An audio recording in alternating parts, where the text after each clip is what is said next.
Assalamualaikum warahmatullahi wabarakatuh dan salam sejahtera.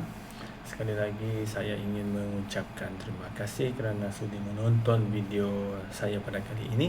Kita akan fokus seterusnya kepada kelebihan-kelebihan yang ada di dalam pivot table. Saya cuma nak sambung apa yang kita dah cover pada video sebelum ini. Tapi pada kali ini ada berlainan sedikit kerana saya akan tunjukkan bagaimanakah caranya kita menggabungkan kehebatan dan kebaikan pivot table ini bersama-sama dengan PowerPoint. Senang sahaja. Sama sekali macam biasa, kita nak tukar data ini semua kepada pivot table, kita ke insert dan kita pilih pivot table di sini dan OK.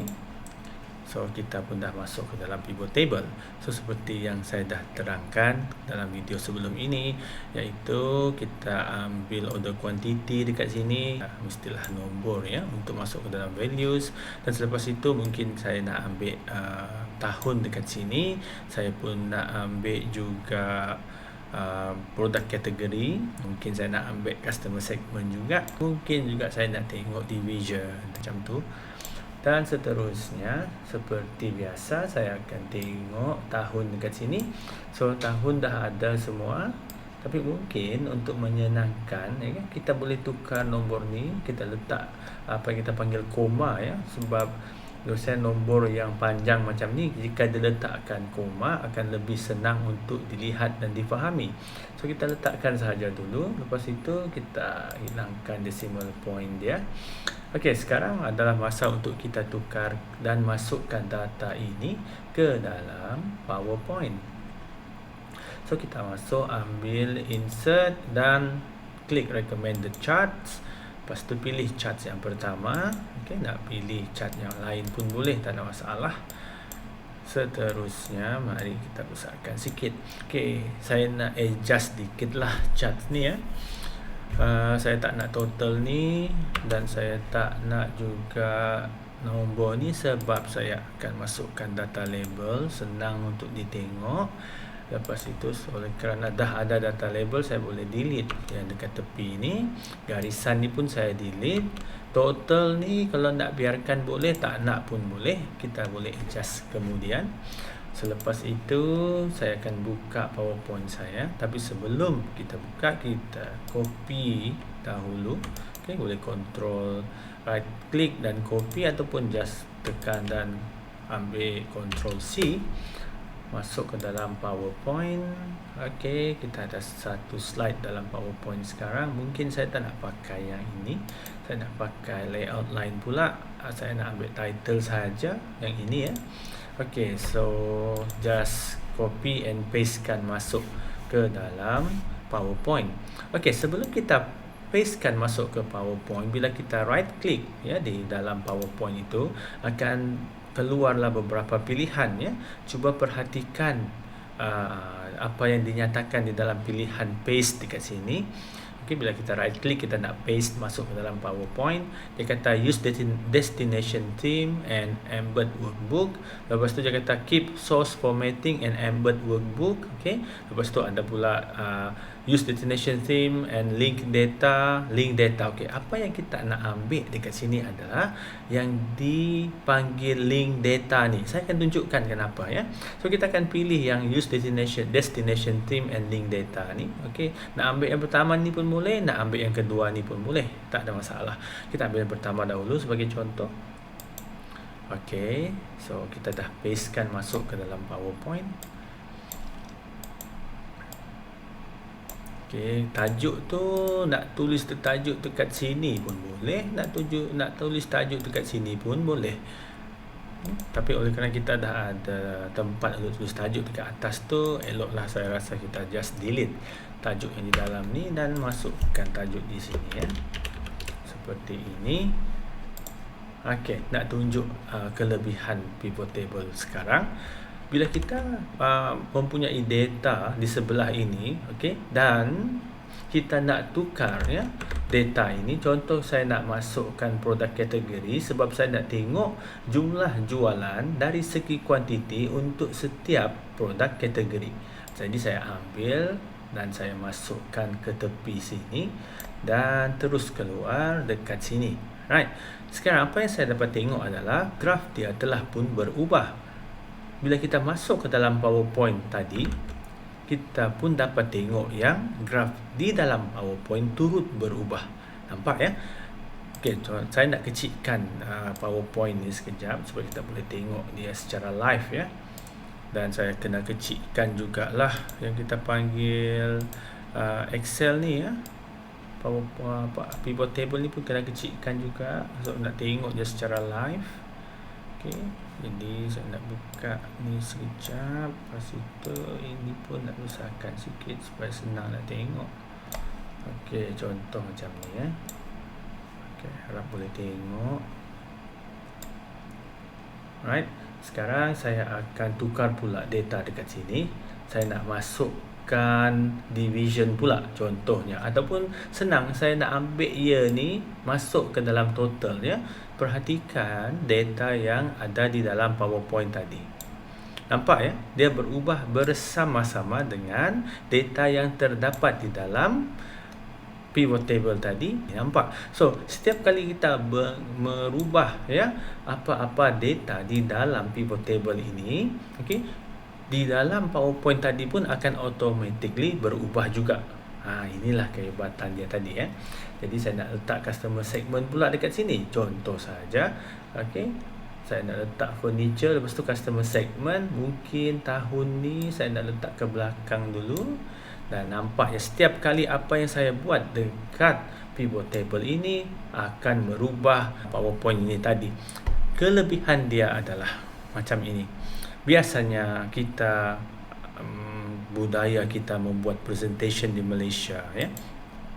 Kita suka menyediakan PowerPoint ini terlebih dahulu sebelum datang untuk membuat presentation. Betul ya?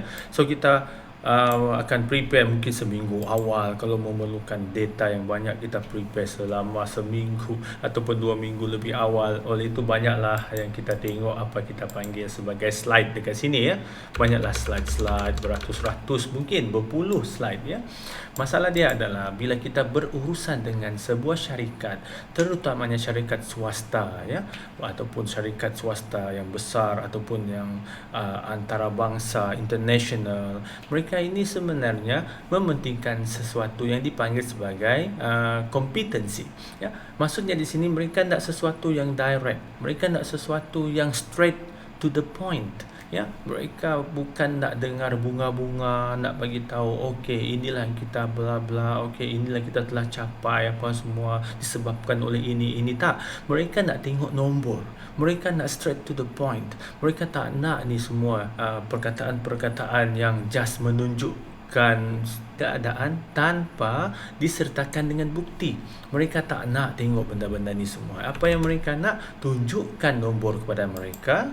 Lepas itu nyatakan kepada mereka mengapa benda ini terjadi, dan sekiranya terdapat masalah di dalam perkara itu, tunjukkan kepada mereka apakah jalan penyelesaian kita beserta dengan bukti mengapa kita mengambil langkah tersebut.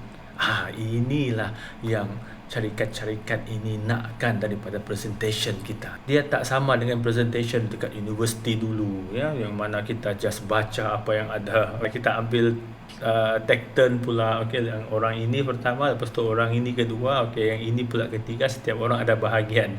Tak ada macam tu ya. Di dalam keadaan yang sebenar, bila kita nak buat presentation ya kepada syarikat-syarikat besar, semua ini tak boleh digunakan lagi. Kami telah diberikan latihan, kami telah pun dibiasakan dengan satu keadaan di mana bila kami membuat presentation, okey, presentation itu cuma memerlukan satu slide. Okey, ini ya, disebabkan oleh pivot table itu tadi, satu slide inilah yang akan kami gunakan untuk membuat presentation. Ya, jadi presentation kami tu, apa yang kami buat adalah kami akan tunjukkan PowerPoint ini kepada panel. Ya, kami tunjuk sahaja. Selepas itu di dalam skrin yang satu lagi adalah kami akan gunakan untuk mengawal pivot table ini tadi. Ya, jadi dia akan panel akan bertanya. Dia akan tanya seperti, okey, kalau saya nak tahu, dia kata, setiap tahun apakah jumlah kuantiti yang telah pun kita berjaya dapatkan. Dia kata macam tu. So kita pun kalau kita, sebabkan dia akan terus bertanya macam tu ya. Jadi kita pun terus tunjuk, okey, inilah dia, okey, jumlah tahunan untuk kuantiti yang telah kita dapat untuk 4 tahun berturut-turut. Jadi saya nak tengok, dia kata, untuk setiap division macam mana pula keadaan dia. Oh, boleh, untuk setiap division inilah keadaan dia. So saya akan kontrol daripada pivot table ini di dalam satu screen, tapi screen yang akan ditunjukkan kepada panel adalah screen untuk PowerPoint itu tadi ya.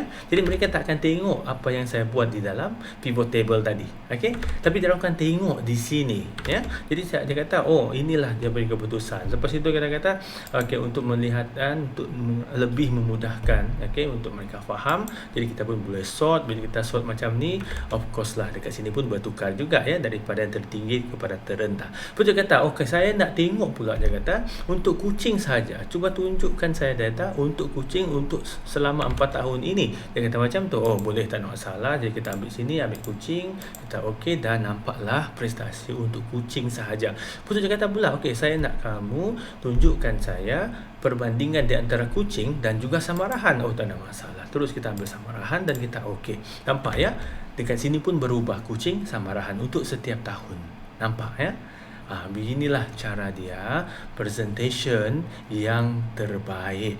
Inilah skill presentation yang kita mahukan. Bukanlah presentation itu maksudnya kita kena sediakan presentation tu selama sebanyak 100 slides ya. Selepas itu bila hari presentation itu tiba, kita tak pakai pun semua 100 slides itu. Sebab panel tadi mereka tak akan tunggu sampai kita habis present ya. Mereka dah start boring bila kita dah sampai ke slide yang nombor 2, nombor 3 dah start boring. Jadi bila kita present depan orang-orang yang kata manager besar-besar ni, CEO apa semua ya, mereka tak ada masa nak tengok benda-benda tu semua, okey. Mereka nak tengok data, terutamanya syarikat-syarikat international yang besar-besar macam tu. So mereka nak tengok data, mereka nak tengok kita tahu apa masalah dan kita tahu cara penyelesaian, dan setiap penyelesaian tu disertakan dengan bukti yang menunjukkan penyelesaian itu akan berkesan ya. Inilah sebenarnya cara presentation pada masa kini. Jadi kepada mungkinlah ada adik-adik yang menonton video ini, okey, mungkin adik-adik kenalah belajar cara presentation seperti ini ya. Sebab ini adalah satu yang kita panggil sebagai kemahiran berkomunikasi. Bila kita tahu cara ini, orang akan rasa kagum dengan kita. Okey, jadi ini antara ilmu-ilmu yang kita kena belajar. Bukan sahaja pivot table itu tadi, tapi juga kemahiran untuk membuat presentation menggunakan PowerPoint yang digabungkan dengan pivot table. Dan secara logiknya lah ya, sekiranya kita tahu menggunakan pivot table, kita tahu menggunakan PowerPoint itu tadi ya, apa sahaja maklumat yang dimahukan, okey, oleh pendengar ataupun oleh pelanggan kita ataupun oleh siapa-siapa yang berkaitan dengan bisnes kita, dan kita tahu data kita, terbiasa dengan data itu sendiri, mereka tanya apa sahaja soalan, semua jawapan berada di hujung jari kita. Sebab bila kita gunakan cara sekarang yang mana kita menyediakan PowerPoint, okey, selama seminggu dengan animation, dengan semualah ya, dah lengkap di dalam, tiba-tiba adalah mereka tanya soalan yang tak ada di dalam PowerPoint itu. Dahlah ke PowerPoint tu dah beratus-ratus ya, kita tak tahu dekat mana pun jawapan yang diorang tanya itu. Kalau jawapan itu ada, okeylah. Kalau tak ada, nak buat macam mana? Sebab itu kita kena ada data, dan data itu dimasukkan ke dalam spreadsheet ataupun Excel, dan Excel ditukar kepada pivot table. Selepas itu barulah kita masukkan graf tadi ke dalam PowerPoint. Dan bila kita start dengan presentation, kita perkenalkan diri, kita bagi tahu dorang apa yang kita nak present hari ini, dan kita tunjukkan sedikit data yang boleh didapati daripada pivot table itu tadi. boleh ya.